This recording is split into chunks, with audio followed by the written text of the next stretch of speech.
Hi friends, good morning. Welcome to my channel. ಇವತ್ತು ಬಂದು ಗುರುವಾರ ಬೆಳಗ್ಗೆನೇ ವ್ಲಾಗ್ ಸ್ಟಾರ್ಟ್ ಮಾಡಿದ್ದೀನಿ ನಾನು. ಇವತ್ತು ಬಂದುಬಿಟ್ಟು ಹನುಮನ ಜಯಂತಿ, ಹುಣ್ಣಿಮೆ ಮತ್ತು ರಾಯರ ಪೂಜೆ, ಸಾಯಿಬಾಬನ ಪೂಜೆ ಎಲ್ಲ ಕೂಡ ಇವತ್ತೇ ಇದೆ. ಒಳ್ಳೆ ವಾರನೇ ಬಂದಿದೆ ಇವತ್ತು. ಎಲ್ಲದಕ್ಕೂ ಕೂಡ ಸಮನಾಗಿ ಇವತ್ತು ಒಂದು ವಾರ ಸಿಕ್ಕಿದೆ. ಪೂಜೆಗಂತೂ ತುಂಬ ಒಳ್ಳೆ ದಿನ ಅಂತಲೇ ಹೇಳ್ಬೋದು. ಎಲ್ಲ ಪೂಜೆನೂ ಒಂದೇ ದಿನನೇ ಆಗುತ್ತೆ ಇವತ್ತು. ಹಾಗಾಗಿ ಬೆಳಗ್ಗೆನೇ ಎದ್ದು ಬಂದುಬಿಟ್ಟು ಕೆಲಸ ಸ್ಟಾರ್ಟ್ ಮಾಡ್ಕೊಂಡಿದ್ದೀನಿ. ಆದರೂ ಕೂಡ ನಾನು ಇವತ್ತು ವ್ಲಾಗ್ ಬಗ್ಗೆ ಏನೂ ಮಾತಾಡೋದಿಲ್ಲ. ಒಂದೆರಡು ಅಂದರೆ ಕಮೆಂಟ್ಸ್ ಬಗ್ಗೆ ಮಾತಾಡೋಣ ಅಂತ ಹೇಳಿಬಿಟ್ಟು ಇವತ್ತು ಈ ವ್ಲಾಗ್ ಸ್ಟಾರ್ಟ್ ಮಾಡಿದ್ದೀನಿ. ಹಂಗೆ ವ್ಲಾಗ್ ನೋಡ್ತಾ ಇರಿ ಮತ್ತು ನಾನು ಹೇಳೋದನ್ನು ಕೇಳಿಸ್ಕೊಳ್ತಾ ಇರಿ. ನಿಮಗೂ ಬೋರ್ ಆಗಬಾರ್ದು ನಾನು ಹೇಳೋದು ಅಂತ ಹೇಳಿಬಿಟ್ಟು ಕೆಲಸ ಮಾಡ್ಕೊತಾನೆ ಮಾತಾಡೋಣ. ಹಾಗಾಗಿ ಕೆಲಸ ಸ್ಟಾರ್ಟ್ ಮಾಡಿದ್ದೀನಿ. ಇವತ್ತು ಬಂದುಬಿಟ್ಟು ಬೆಳಗ್ಗೆನೇ ಫಸ್ಟ್ ಹೊರಗಿಂದ ಕೆಲಸ ಸ್ಟಾರ್ಟ್ ಮಾಡಿದ್ದೀನಿ. ನಾನು ಸಂಜೆನೇ ಸಗಣಿಯೆಲ್ಲ ಎತ್ತಿಟ್ಟೋಗಿದ್ದೆ. ಅಂದರೆ ಬಕೆಟಲ್ಲಿ ಹಾಕ್ಬಿಟ್ಟು ನೀರು ಹಾಕಿ ಹೋಗಿದ್ದೆ. ಅದಕ್ಕೆ ಫಸ್ಟ್ ಸಗಣೀರು ಹಾಕ್ಬಿಟ್ಟು ಆಮೇಲೆ ನೆಕ್ಸ್ಟ್ ಕೆಲಸ ಮಾಡ್ಕೊಡೋಣ ಅಂತ ಹೇಳಿಬಿಟ್ಟು ಎಲ್ಲ ಕೂಡ ಕಸ ಗೂಡಿಸ್ಕೊತಾ ಇದ್ದೀನಿ. ಗೂಡಿಸ್ಕೊಬಿಟ್ಟು ನೀರು ಹಾಕಿ ಸಗಣೀರು ಹಾಕಿ ಒಳಗಿನ ಕೆಲಸ ಮಾಡ್ಕೊಳ್ಳೋಷ್ಟೊತ್ತಿಗೆ ಸ್ವಲ್ಪ ಚೆನ್ನಾಗಿ ಆರಿರುತ್ತೆ, ಅವಾಗ ರಂಗೋಲಿ ಬಿಡೋದಕ್ಕೆ ಚೆನ್ನಾಗಿರುತ್ತೆ ಅಂತ ಹೇಳ್ಬಿಟ್ಟು ಫಸ್ಟು ನಾನು ಹೊರಗಿನ ಕೆಲಸ ಸ್ಟಾರ್ಟ್ ಮಾಡಿದ್ದೀನಿ. ಕಮೆಂಟ್ಸ್ ಬರೋಕ್ಕಾದ್ರೆ ತುಂಬ ಜನಕ್ಕೆ ಡೌಟ್ ಇದೆ. ಬಟ್ ಡೈಲಿ ನೋಡ್ತಾ ಇರೋ ವ್ಯೂವರ್ಸಿಗೆ ಕೂಡ ಕೇಳಬೇಕು ಅನ್ನೋ ಒಂದು ಕ್ವಶನ್ ಇರುತ್ತೆ. ಬಟ್ ಏನು ಅನ್ಕೊತಾರೆ ಏನು ಅಂತ ಹೇಳ್ಬಿಟ್ಟು ಅಸಲು ಒಂದು ದಿನವೂ ಈ ಕಮೆಂಟ್ಸ್ ಬಂದಿಲ್ಲ.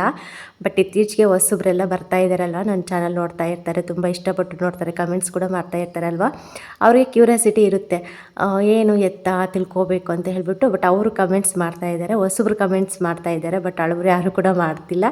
ಒಂದು ಸತಿ ಕೂಡ ನನ್ನ ಬಗ್ಗೆ ನೀವೇನು ಕೂಡ ಕೇಳಿಲ್ಲ ಅನಿಸುತ್ತೆ. ತುಂಬ ಅನಿಸುತ್ತೆ ನಿಮಗೆಲ್ಲ ಕೇಳಬೇಕು, ವಿಚಾರಿಸ್ಬೇಕು ಅಂತ. ಆದರೂ ಕೂಡ ನೀವು ಕೇಳ್ತಾ ಇಲ್ಲ.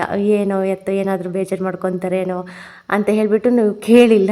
ನಾನು ಕೂಡ ಸುಮ್ಮನೆ ಆಗ್ತಾಯಿದ್ದೆ. ನಾನೇ ಏನು ಕೂಡ ಹೇಳ್ಕೊಳ್ಳೋದಕ್ಕಾಗೋದಿಲ್ಲಲ್ವ. ಹಾಗಾಗಿ ಏನು ಹೇಳಿರಲಿಲ್ಲ ಇಷ್ಟು ದಿನ. ರಿಪೀಟ್ ಕ್ವಶನ್ ಬರ್ತಾಯಿತ್ತು. ಅದಕ್ಕೆ ಇವತ್ತು ಶೇರ್ ಮಾಡ್ಕೊಡೋಣ ವ್ಲಾಗ್ ಮುಖಾಂತರ ಅಂತ ಹೇಳಿಬಿಟ್ಟು ನನಗೆ ಅನ್ನಿಸ್ತಾ ಇತ್ತು. ಎಲ್ರಿಗೂ ಕೂಡ ಈ ಥರ ಕ್ಯೂರಿಯಾಸಿಟಿ ಇರುತ್ತೆ ಕೇಳಬೇಕಂತ ಹೇಳಿಬಿಟ್ಟು, ಆದರೂ ಕೂಡ ಕೇಳ್ತಾ ಇಲ್ಲ ಅಂತ ಅನ್ನಿಸ್ಬಿಡುತ್ತೆ ನನಗೆ. ಸರಿ ಬಿಡು ಅಂತ ಹೇಳ್ಬಿಟ್ಟು ಇವತ್ತು ಶೇರ್ ಮಾಡ್ಕೊಳ್ತಾ ಇದ್ದೀನಿ. ಆಗಲೇ ಕಮೆಂಟ್ಸ್ ಬಂದು 2-3 ದಿನ ಆಯಿತು. ಬಟ್ ಲೇಟ್ ಆಯಿತು ಹೇಳೋಣ ಅಂತಂದರೆ ಇವತ್ತು ಕೂಡ ರಿಪೀಟ್ ಕಮೆಂಟ್ಸ್ ಬಂದಿತ್ತು. ಹಾಗಾಗಿ ನಿಮ್ಮ ಹತ್ರ ಶೇರ್ ಮಾಡ್ಕೊಳ್ತೀನಿ. ಫಸ್ಟ್ ಆಫ್ ಆಲ್ ನಾನು ಯಾಕೆ ಈ ಥರ ಇದ್ದೀನಿ ಅಂದರೆ ಎಲ್ರಿಗೂ ಕೂಡ ಡೌಟು. ಯಾಕೆಂದರೆ ನನ್ನ ಕೈ ನೋಡಿದ್ರೆ ಸಡನ್ನಾಗಿ ಏನಾಗಿದೆ, ಏನಾದರೂ ಅಂದರೆ ಸೆಂಟ್ರಲ್ ಆಗಿರೋದಾ, ಇಲ್ಲೇನಾದರೂ ಸುಟ್ಕೊಂಡಿರೋದಾ, ಇಲ್ಲೇನಾದರೂ ಮಿಷಿನ್ ಕೊಟ್ಕೊಂಡಿರೋದಾ ಅಂತ ಸುಮಾರು ಡೌಟ್ಸ್ ಇರುತ್ತೆ ಕೆಲವ್ರಿಗೆ. ಹಾಗಾಗಿ ಯಾವ ಥರ ಕೆಲಸ ಮಾಡ್ತಾರೆ ಇವರು ಈ ಥರ ಇದ್ದರೂ ಕೂಡ ಅಂತ ತುಂಬ ಜನಕ್ಕೆ ಆಶ್ಚರ್ಯ ಕೂಡ ಆಗ್ಬೋದು. ಹೌದು, ನಾನು ಫಸ್ಟಿಂದ ಅಂದರೆ ಹುಟ್ಟಿದಾಗಿಂದ ಕೂಡ ನಾನು ಇದೇ ಥರನೇ ಇರೋದು. ನಾನು ಬಂದುಬಿಟ್ಟು ಹ್ಯಾಂಡಿಕ್ಯಾಫ್ಟೇ, ಅಂದರೆ ಬರ್ತಿಂದನೂ ಇದೇ ಥರನೇ ಇರೋದು. ಸೆಂಟ್ರಲ್ ಏನು ಕೂಡ ನನಗೆ ಪ್ರಾಬ್ಲಮ್ ಇಲ್ಲ, ಯಾವುದೇ ರೀತಿ ತೊಂದರೆ ಆಗಿಲ್ಲ. ಬಟ್ ಹುಟ್ಟಿದಾಗಿಂದ ಕೂಡ ಇದೇ ಥರನೇ ಇದ್ದೀನಿ ನಾನು. ಆದ್ರೂ ಎಲ್ಲ ಕೆಲಸನೂ ಮಾಡ್ಕೊತೀನಿ. ಇದೊಂದು ಗ್ರೇಟ್ ಅನ್ಕೋಬೋದು. ನಮ್ಮ ರಿಲೇಷನ್ ಆಗಲಿ, ನಮ್ಮ ಸಂಬಂಧಿಕರಾಗಲಿ, ಅಪ್ಪನ ಕಡೆ ಆಗಲಿ, ಅಮ್ಮನ ಕಡೆ ಆಗಲಿ, ಯಾರ್ಯಾರಿಗೂ ಕೂಡ ನನ್ನ ಥರ ಒಬ್ರಿಗೂ ಕೂಡ ಆಗಿಲ್ಲ. ನನಗೊಬ್ಬಳಿಗೆ ಈ ಥರ ಆಗಿರೋದು ಸದ್ಯ. ಇನ್ನು ಬೇರೆಯವ್ರಿಗೆ ಯಾರಿಗೂ ಕೂಡ ಈ ಥರ ಕಷ್ಟ ಇಲ್ಲ.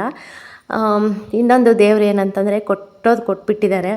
ಬಟ್ ಯಾರಿಗೂ ಕೂಡ ಡಿಪೆಂಡ್ ಆಗದೆ ಇರೋ ಥರ ಸ್ವಂತ ಕೆಲಸಗಳು ಮಾಡ್ಕೊಳ್ಳೋಷ್ಟು ಶಕ್ತಿ ಕೂಡ ನನಗೆ ಕೊಟ್ಟಿದ್ದಾನೆ. ಅದು ನಾನು ಯಾವಾಗಲೂ ಕೂಡ ನೆನೆಸ್ಕೊತಾ ಇರ್ತೀನಿ.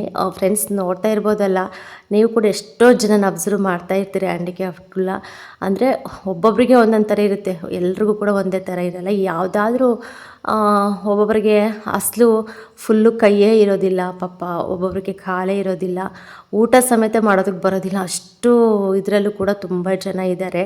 ಅವ್ರಿಗೆಲ್ಲ ಕೂಡ ಕಂಪೇರ್ ಮಾಡಿಕೊಂಡ್ರೆ ನಾನು ನಿಜವಾಗ್ಲೂ ತುಂಬ ಗ್ರೇಟ್ ಅಂತಲೇ ಹೇಳ್ಬೋದು. ಅಟ್ಲೀಸ್ಟ್ ನನ್ನ ಕೆಲಸಗಳು ನಾನು ಮಾಡ್ಕೊಳ್ಳೋಷ್ಟು ಕೂಡ ಶಕ್ತಿ ನನಗೆ ಕೊಟ್ಟಿದ್ದಾನಲ್ಲ ದೇವರು ಅಂತ ನಾನು ಖುಷಿ ಪಡ್ತೀನಿ. ದೇವ್ರಿಗೆ ಥ್ಯಾಂಕ್ಸ್ ಹೇಳ್ತೀನಿ. ಇಷ್ಟೇ ಸಾಕು, ಇನ್ನೇನು ಬೇಕು ಹೇಳಿ. ಇನ್ನು ಪ್ರತಿಯೊಂದು ಕೆಲಸನೂ ಮಾಡ್ಕೊಳ್ತೀನಿ. ಈ ಥರ ಕೆಲಸ ಬರೋದಿಲ್ಲ ಅಂತ ಕೂಡ ಇಲ್ಲ. ಬೇಕಾದ್ರೆ ಹೊಲದ ಕೆಲಸ ಸಮೇತ ಮಾಡ್ತೀನಿ ನಾನು. ನನ್ನ ಕೈಲಿ ಎಷ್ಟಾಗುತ್ತೋ ಅಷ್ಟು ಎಫರ್ಟ್ ಹಾಕಿ ನಾನು ಕೆಲಸ ಮಾಡ್ತೀನಿ. ಬಟ್ ನನಗೇನು ಕೂಡ ಬರೋದಿಲ್ಲ ಅಂತ ಹೇಳಿಬಿಟ್ಟು ನಾನು ಸುಮ್ಮನೆ ಕೂತ್ಕೊಳ್ಳಲ್ಲ. ಇನ್ನೊಂದು ಸದ್ಯ ದೇವರು ಅಂದರೆ ಒಬ್ಬರು ಕೆಳಗಡೆ ಮತ್ತು ಒಬ್ಬರು ಸಹಾಯ ಪಟ್ಕೊಂಡು ನಾನು ಜೀವನ ಮಾಡಬೇಕು ಅನ್ನೋ ಒಂದು ಇದು ಕೊಟ್ಟಿಲ್ಲ ನನಗೆ. ಅದು ಒಂದು ಇದು. ಇನ್ನು ನಮ್ಮಮ್ಮನಿಗೆ ತುಂಬ ಥ್ಯಾಂಕ್ಸ್ ಹೇಳಬೇಕು ನಾನು.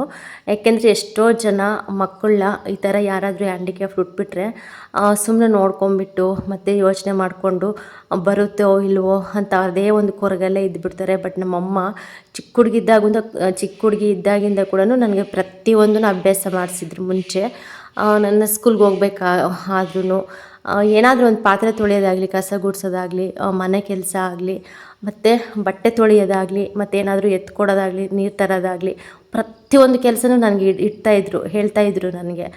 ಕಲ್ತ್ಕೊಳ್ಳಿ, ಬರುತ್ತೋ ಇಲ್ಲೋ ಟ್ರೈ ಮಾಡಿಸೋಣ, ಇಟ್ಕೊಳ್ಳೋಕ್ಕಾಗುತ್ತೋ ಇಲ್ಲೋ ಈ ವಸ್ತು ಎತ್ಕೊಳ್ಳೋದಕ್ಕಾಗುತ್ತೋ ಇಲ್ಲ ಇವಳಿಂದ ಅಂತ ಹೇಳಿಬಿಟ್ಟು ತುಂಬ ಅಬ್ಸರ್ವ್ ಮಾಡಿಬಿಟ್ಟು ಅವ್ರಿಗೆ ಅಂದರೆ ನನಗೆ ಕೆಲಸ ಇಡೋಕ್ಕೆ ಮನಸ್ಸು ಇಲ್ದಿದ್ರು ಕೂಡ ಆದರೂ ನಮ್ಮಮ್ಮ ನನಗೆ ಕೆಲಸ ಹೇಳೋರು. ಅದಕ್ಕಂತೂ ತುಂಬ ನಾನು ಖುಷಿ ಪಡ್ತೀನಿ ಇವಾಗ. ಆ ಥರ ನಮ್ಮ ಮಕ್ಕಳಿಗೆ ಏನೂ ಆಗೋದಿಲ್ಲ, ಏನೂ ಬರೋದಿಲ್ಲ ಅಂತ ಬಿಟ್ಬಿಟ್ರೆ ಲೈಫ್ ಲಾಂಗ್ ಅವ್ರಿಗೆ ತುಂಬ ಕಷ್ಟ ಆಗಿಬಿಡುತ್ತೆ. ಹಾಗಾಗಿ ಏನಾದರೂ ಒಂದು ಪ್ರಯತ್ನ ಮಾಡಿಸೋಣ, ಆಗುತ್ತೆ ಅಂತ ಹೇಳಿಬಿಟ್ಟು ನಾವು ಮುಂದೆ ಅವ್ರ ಫ್ಯೂಚರ್ ನಾವು ಯೋಚನೆ ಮಾಡಿಬಿಟ್ಟು ಕಲಿಸಿದ್ರೆ ಏನು ಕೂಡ ತಪ್ಪಿಲ್ಲ. ಒಂದೊಂದ್ಸತಿ ತುಂಬ ಬೇಜಾರಾಗ್ತಾ ಇರುತ್ತೆ, ನೋಡು ಎಷ್ಟು ಇದು ಮಾಡಿಸ್ತಾ ಇರ್ತೀವಂತ. ಆದರೂ ನಮ್ಮ ಒಳ್ಳೆಯದಕ್ಕೆ ಅವ್ರು ಮಾಡಿಸೋದು. ನಾವು ಚೆನ್ನಾಗಿರಬೇಕು, ಮುಂದೆ ನಾವು ಯಾರಿಗೂ ಕೂಡ ಭಾರ ಆಗಬಾರ್ದು, ನಮ್ಮ ಕೆಲಸ ಆದರೂ ನಾವು ಮಾಡ್ಕೊಳ್ಬೇಕು ಅನ್ನೋ ಒಂದು ಇದಕ್ಕೆ ನಮ್ಮಮ್ಮ ತುಂಬ ಯೋಚನೆ ಮಾಡಿಬಿಟ್ಟು ನನ್ನ ಈ ಥರ ಬೆಳೆಸಿರೋದು. ನಮ್ಮಮ್ಮನಿಗಂತೂ ನಿಜವಾಗ್ಲೂ ಎಷ್ಟು ಹೇಳಿದ್ರು ಕೂಡ ನಮ್ಮಮ್ಮನ ಬಗ್ಗೆ ಸಾಲದು. ಇನ್ನು ಇರೋದ್ರಲ್ಲೇ ಕೂಲಿ ನಾಲಿ ಮಾಡಿಬಿಟ್ಟು ನಮ್ಮನ್ನು ಸಾಕಿ ಓದಿಸಿ ದೊಡ್ಡವ್ರನ್ನ ಮಾಡಿ ಒಂದು ಸ್ಥಾನಕ್ಕೆ ತಂದು ನಮ್ಮಪ್ಪ ಇಬ್ಬರು ತೀರ್ಕೊಬಿಟ್ರು. ಅದೇ ಬೇಜಾರು. ನಾವು ಚೆನ್ನಾಗಿ ನೋಡ್ಕೊಳ್ಳೋ ಟೈಮಲ್ಲಿ ನಮ್ಮ ಅಪ್ಪ ಅಮ್ಮ ಇಲ್ಲ.